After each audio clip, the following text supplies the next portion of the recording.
What's good? What's up, my lovely, beautiful guys, gals, non-binary pals? Such an honor to be back in your ear, loving on your mind. Today we got an amazing conversation we're about to have. It's about to get real though. It's about to get really real. I hope you're ready. We're going to talk about, and I have some notes because, we got a list of questions that I'm going to prompt us to answer, which is how awareness reveals the choices that we pretend we're not making. Let's talk about it. But first, let's take 5 conscious breaths. I want us to be present, and I want us to be here. So whatever you're doing, just want you to just relax, become aware of your body, become aware of your presence, so we can become more aware of our breaths. So whatever bones you need to crack, go ahead and crack them, shake it out. Okay. All right. Oh, that feels good. Okay. Okay. So we're not going to hold. I'm just going to guide us for 5 breaths, inhaling for 5 seconds, exhaling right back out for 5 seconds. And my intentions with this breath is just to be present and be aware and conscious in what we're doing in our body. So whatever intentions you like to have within this breath, go ahead and have that intention, hold it in your mind, and let's breathe that in. You ready? Let's get it. Okay. Inhale.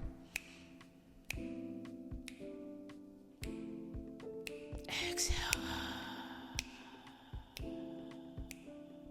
Inhale again. Exhale through your mouth.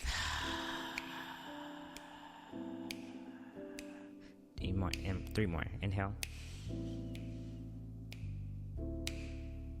Exhale.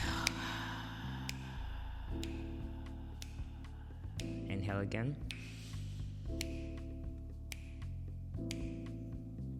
Exhale.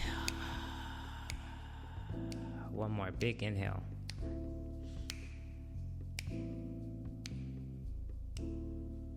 Big exhale.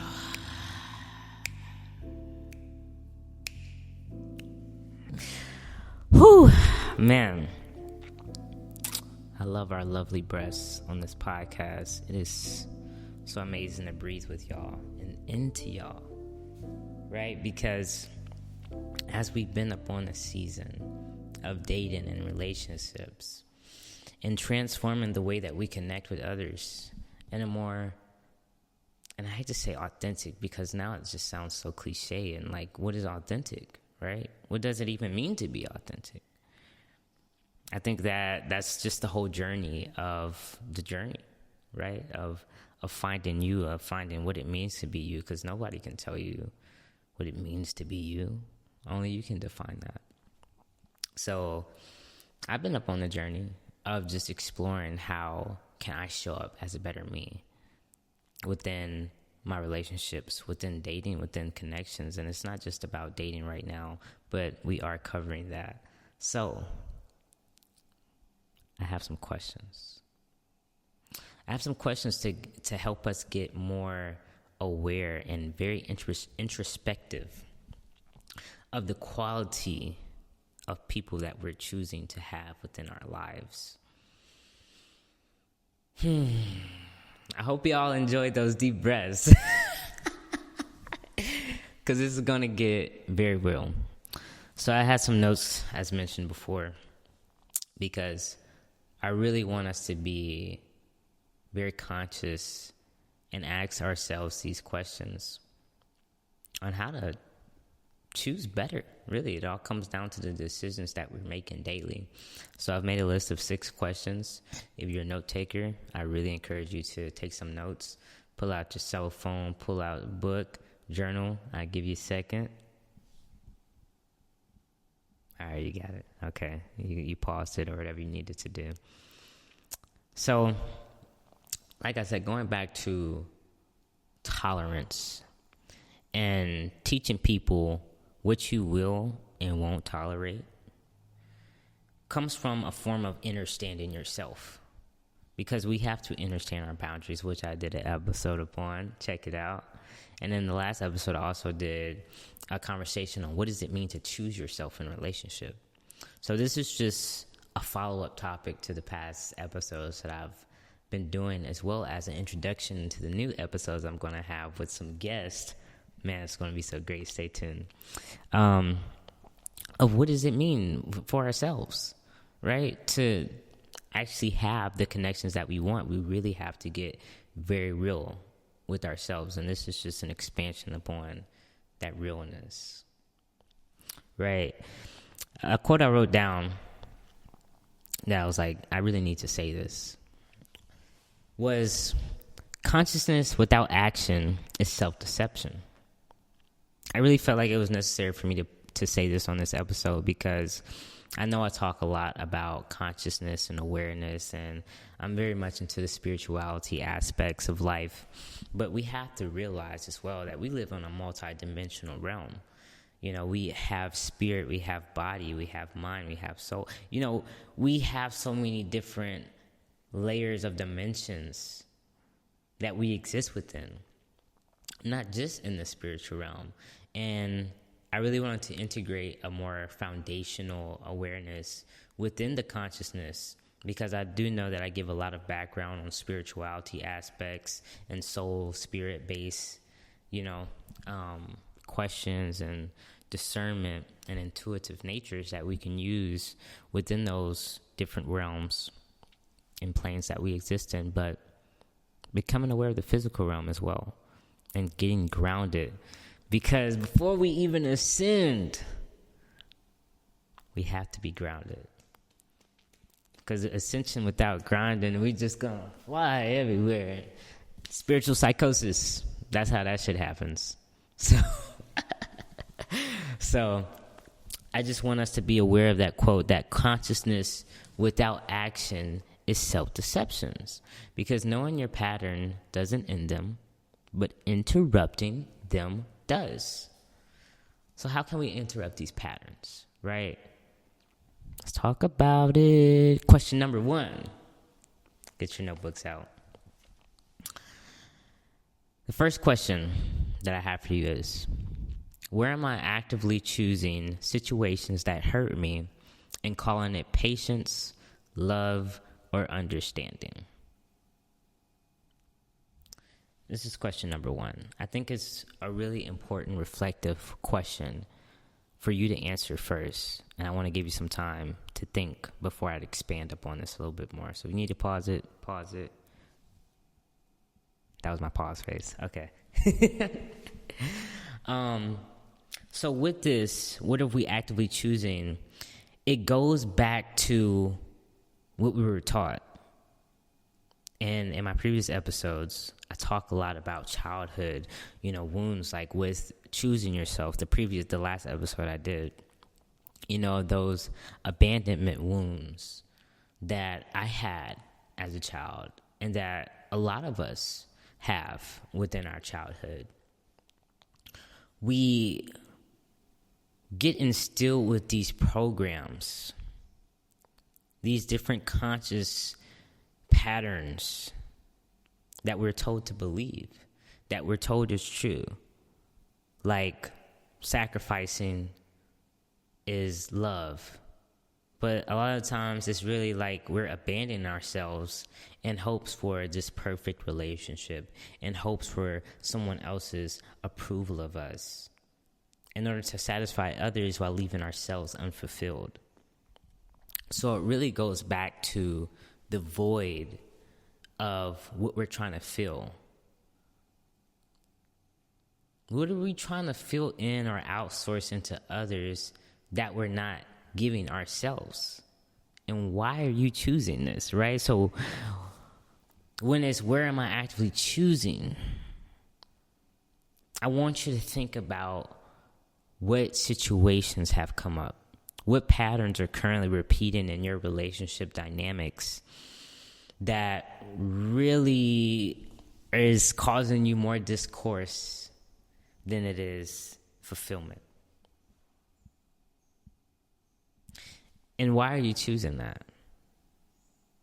Are you choosing it to maintain some idea, to maintain a level of love that you think they should give you, but they're not,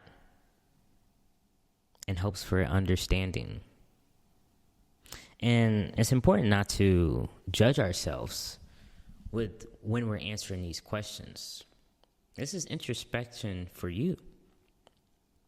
Don't judge yourself. Become aware of it, right? Because that's just one part of understanding. It's becoming aware. But the quote I want to go back to, consciousness without action is self-deception. These questions are formulated to help you become more conscious, and then for you to act upon it. So that's question number 1 I want you to think about. Question number 2. Get ready. What am I tolerating today that I've already accepted once before? And what did the first acceptance teach people about me?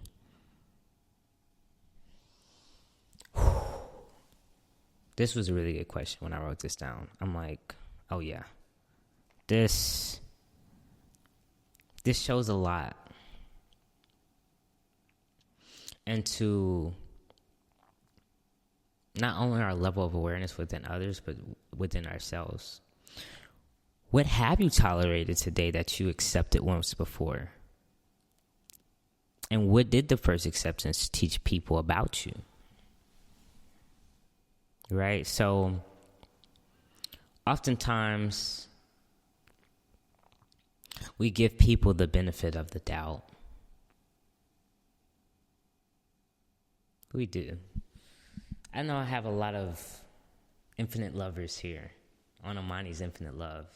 People with good hearts, people with good spirits, people with just a giving, nurturing, loving attitude about themselves. So I say this because I know that this experience attracts you, the lighthearted. And it's so important for us to really, really, truly be aware of what we're giving. Because people who love deeply, who feel enormously, are prone to overgiving, are prone to oversharing. Because there's so much to give, right? And there's so much love, yes. But we're also becoming better stewards over our hearts and our loves. So really think about the lessons that have showed up. What have you tolerated from other people? What did you learn from that situation? And how has that taught them about you? Because people will continuously do what you allow them to do. So what have you allowed in the past that you don't want to allow anymore? Are you still allowing it? Why? Why are you still accepting that? What's the truth of that core wound that they are touching upon? When you get triggered, it's frustrating, I know, for sure. I don't think nobody, really enjoys being triggered, but it always leads us back to a wound that we have not healed. Because in order for someone to trigger us, there has to be something within us that is still ruptured, that is still unfinished, that is calling us to come back to that moment, to come back to this situation and be like, hey, we need to make some adjustments here, right? Something needs to change because a certain person or a certain event or a certain situation may have come to trigger you just for you to point it back to yourself and be like, okay, this needs to be different. What have you been teaching people about how you want to be treated? You are setting the foundation of all of your relationships. Have you been clear on your boundaries? Have you been clear on your values? Have you communicated those? Really, really important, even if it's uncomfortable sometimes, because it also goes back to the first question of what am I actively choosing? Where am I actively choosing situations, that hurt me? and calling it love, calling it patience, calling it keeping the peace, calling it understanding. Get real. And this is encouragement. This is encouragement, right? These are some hard truths, but I don't think you need to say the hard truths in such a harsh way. You know, I still have the aspect of love because this is Ahmani's infinite love. But when I find myself in these moments where I have to take off my rose-colored glasses and be like, what the fuck is going on right now? Right? I ask myself these questions. Oh, why is this happening? Why are they doing me like this? Like, why? One of the greatest questions ever, right? So question number 3. Take out your notebooks again. If I stopped explaining my boundaries and simply enforced them, who would disappear from my life? That's real. Going back to what you tolerate and who are you tolerating? A lot of us do it for many different reasons. I mean, I can't say what it is for you, but I know for me, I would know when certain people aren't for me. And, you know, using our discernment, we often know when people aren't going to be around us for long. We know the feelings of that. But I think a lot of us ignore it because maybe we don't have any concrete evidence, or we're still trying to prove something to ourselves. We're still trying to prove that, maybe we're not right. Trying to prove ourselves wrong about that feeling that we know, instead of just trusting that and moving accordingly. So this question is calling you to ask yourself, take an evaluation, a literal audit of those around you, and say, who am I putting up with right now? Really, like in layman's terms, this is like, who am I tolerating that I know damn well I shouldn't be? What is my intuition literally screaming to me right now that I'm turning off?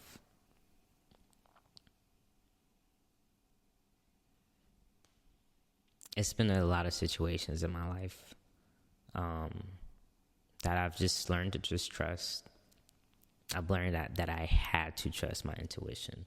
Whether the person, where I seen proof in it or not, because at the end of the day, that sense of knowing within ourselves only gets stronger the more that we develop our intuition, the more that we develop our sensories, our faculties, right? Our different natures and the multidimensional realms that we have. We will get these certain inklings when we connect with others of what truly gravitates towards us. And everything that is attracted towards us, may not always be in a sense of, I hate to say good. I don't like to say that because that's very subjective. But what's aligned?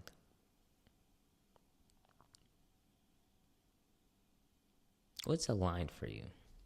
If you stop explaining your boundaries and just started trusting yourself and enforcing them and stepping into that embodiment of who you are without explanation, who would leave? Take note of that. Move accordingly. Okay. The next question. What part of me benefits from staying in misaligned connections even when I say I want better? I feel feel like I need to repeat this question again because this is getting more and more deeper into what alignment really means for you. What part of me benefits from staying in misaligned connections even when I say I want better?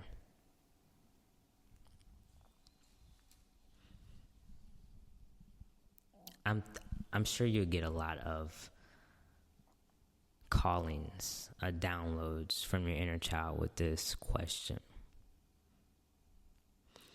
Because when I asked myself this question, it kind of followed that previous question where I feel like I was constantly overcompensating, overgiving of my value, of my worth, in hopes for a connection that chose me. Instead of just recognizing this person doesn't respect my boundaries. This person clearly is not choosing me. But I wanted them to so bad. I was wanting connection so bad that I gave up so much of myself, that I abandoned myself so many times in hopes for a connection that I finally felt safe enough in, even though there was no safety in it. And a connection that I finally felt loved and chosen in, even though they were clearly showing me they didn't choose me. Even though, yes, they may have loved me, but I accepted breadcrumbs. And I truly wanted lows. And it's a powerful insight, and it's a powerful introspection when you gain this level of awareness within yourself and your boundaries and what have you tolerated and why. Why? Right? Going back to the why within it all, because this is what actually helps us interrupt the patterns. Because if not, we're going to keep choosing these unconsciously. Because we've been operating on these dialogues that we keep telling ourselves over and over again, and we normalize it. We normalize the pain. We normalize the suffering. Because we say, hey, I've been with this person for this many years or this long, and you see so much within this person. You see the potential. You see the growth that, yes, may be stagnant, may be scattered, but you still see something. But are you seeing it all? So this is to allow you to really see a bird's eye view of the choices that you are making consciously and unconsciously within your connections. All right. Moving on. We got 2 more questions. Number 5. Am I choosing relationships from self-trust or from the fear of being alone, rejected, or misunderstood? I feel like I need to repeat that one again too. Hold on. Am I choosing relationships from self-trust or from the fear of being alone, rejected, or misunderstood? I purposely chose this question because I think it's really important for us to recognize just the basic human desires that we all have. And like I said from the beginning, these questions are not meant to, don't judge yourself for your answers. Don't judge yourself for wanting connections, for wanting to be loved, for wanting to be understood, from not wanting to be alone. Like, we are humans. We're made to be interconnected. Everything in this earth is literally interconnected. The trees talk to other trees. The wind communicates with the trees. The water nourishes the trees. We live in an interconnected ecosystem. We are not excluded from that at all, in no way, shape, or form. Right? So when we're talking about these basic human desires of wanting to be loved, of wanting to have partnership, of wanting to be understood, of wanting to be heard and felt, these are not anything new or crazy or ridiculous or some, thing that we don't need. No, we need these. So it's recognizing our capacities and our wants and our natural, innate human desires for connection. And getting real with that. Yet also becoming aware of where it's coming from. Why? Are we only choosing to be in a certain connection just because we don't want to be alone? Just because we don't want to be misunderstood? Just because we don't want to feel unloved? Or do you have the self-trust and the self-awareness and the implementation of such that you are continuously, consciously choosing this connection with commitment? Are you showing up because they're showing you in every way, every day, that they're here for you, that they love you truly, fully, wholeheartedly, that they're not only looking to learn you, to understand you, but to also respect you, to nurture you, to nourish you, to grow with you, to transform with you? Because a lot of the situations that we choose, let me say in the past, because we're becoming way more wiser and way more aware of what we choose now. But think back on your relationships,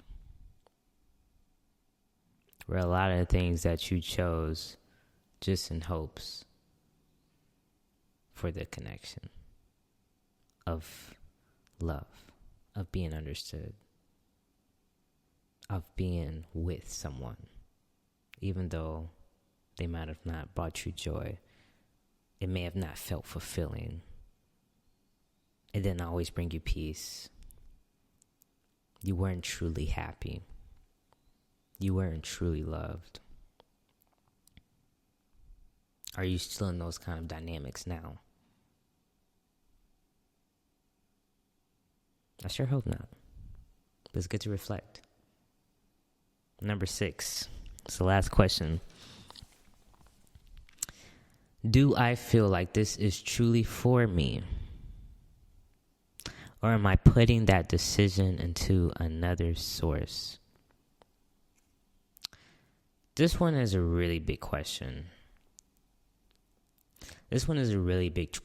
Like, I want to repeat it one more time just to kind of reframe it, because I kind of like the word out. But do I feel like this connection is truly for me? Or am I putting that decision in another source? I want to share a personal download of mine that I got. And I don't think I've mentioned it before here, or really told this to anyone, because it felt like a conversation with God that I had regarding the previous connection I was in. And I would ask God, because I'm always, I'm very spiritual and intuitive led. And when I would ask God about this person, like, God, is this person for me? You know what I got told? I feel like God told me specifically, and I couldn't fully understand this really until recently. When I would ask God, is this person for me? God told me they're with me.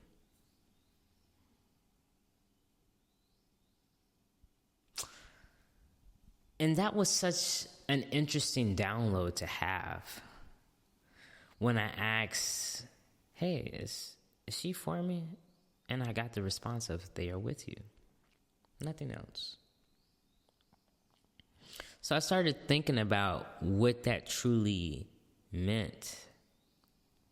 and why I also didn't feel like there was any confirmation on, is this for me or not? And when I started to really understand that message, I learned that God was communicating with me that it is my choice into what is for me and what isn't for me.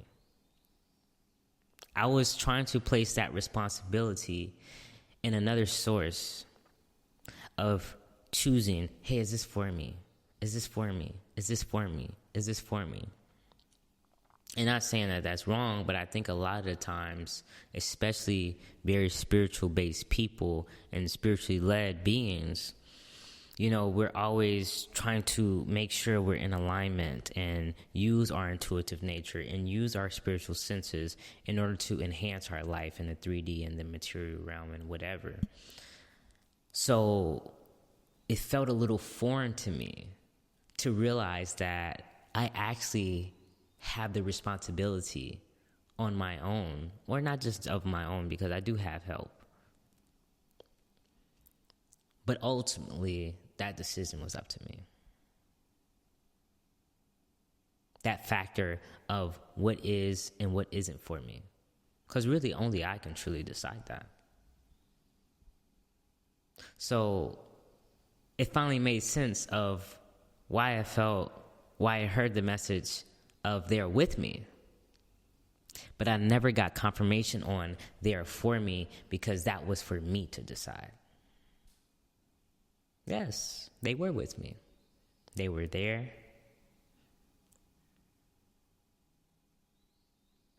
It was up to me to choose that I want to commit, that I really see this person as my life partner, as someone who I really want to commit to, as someone who I truly want to be with. And I think, you know, we feel those inklings. Like I said, we have those spiritual senses of when something feels aligned and it doesn't. But ultimately, we have the choice and the responsibility to choose, to decide. The power of the decision is within us. And sometimes it's not always. You know, I'm still very spiritual, and I still very much believe that, you know, things for sure happen. Sometimes God will just cut a motherfucker out your life and you maybe didn't even consciously make the decision. But subconsciously, I'm sure you did. Subconsciously, you were well aware that this wasn't going to work. So the universe does work in mysterious ways still.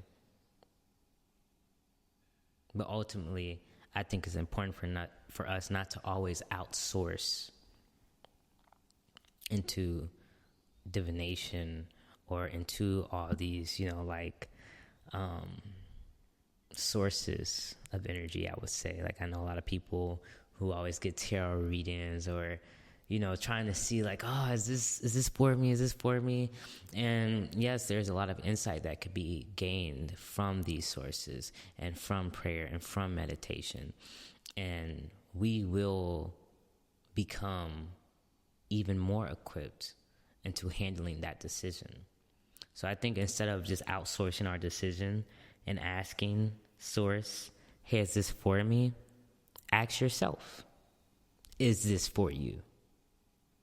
And then with that information, ask yourself, how can you move forward into more alignment, into more aligned connections that are truly meant for you?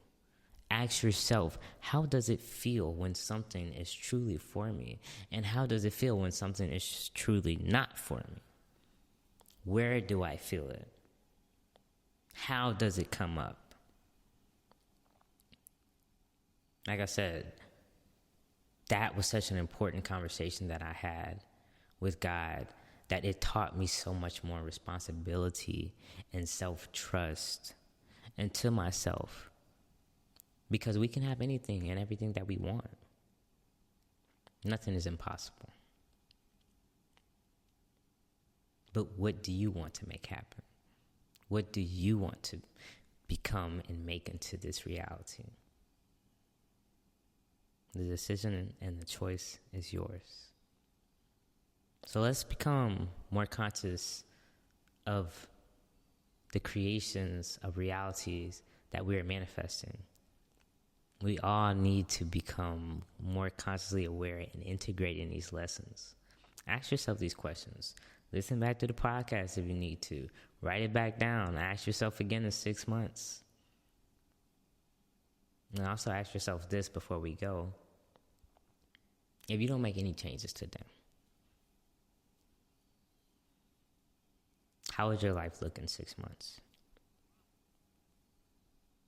If you didn't make any changes to your situation and how you show up in life and in love today, how would that affect you in 6 months? What would that look like?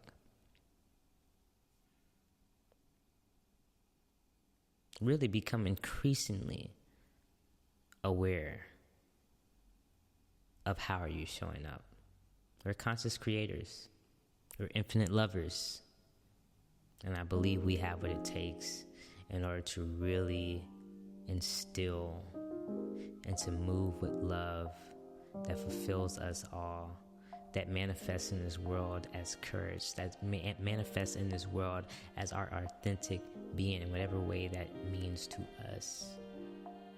In whatever way you choose to show up authentically. That's you. You're great. You're loved. You're accepted. And guess what? Guess what? You have Ahmani's Infinite Love on Ahmani's Infinite Love. Thank you so much for joining me in this honest conversation. I know that it was really valuable and you was able to gain some insight with this beautiful, lovely conversation that we had. I encourage you as well to check out infiniteinlove.com. Check out my poetry book, Liquid Love. A little over 60 pages of the evolution of love that I documented from ages 15 to 22. Such a beautiful collection of poetry that I've written about self-love, about love with others, about love with the divine, with source, energy. Love is my entire being. It's my entire essence. It's not just a podcast. It's not just as a book. This is my purpose. So I appreciate you for pouring into my purpose, whether that's by listening to me, whether that's by checking out and purchasing the book, or whether that's just keeping up with me and staying in tune with all the ways that I choose to love and show up in this world. So I really appreciate you. You have Ahmani's Infinite Love on Ahmani's Infinite Love. Infinite love, my people. Namaste. See you later.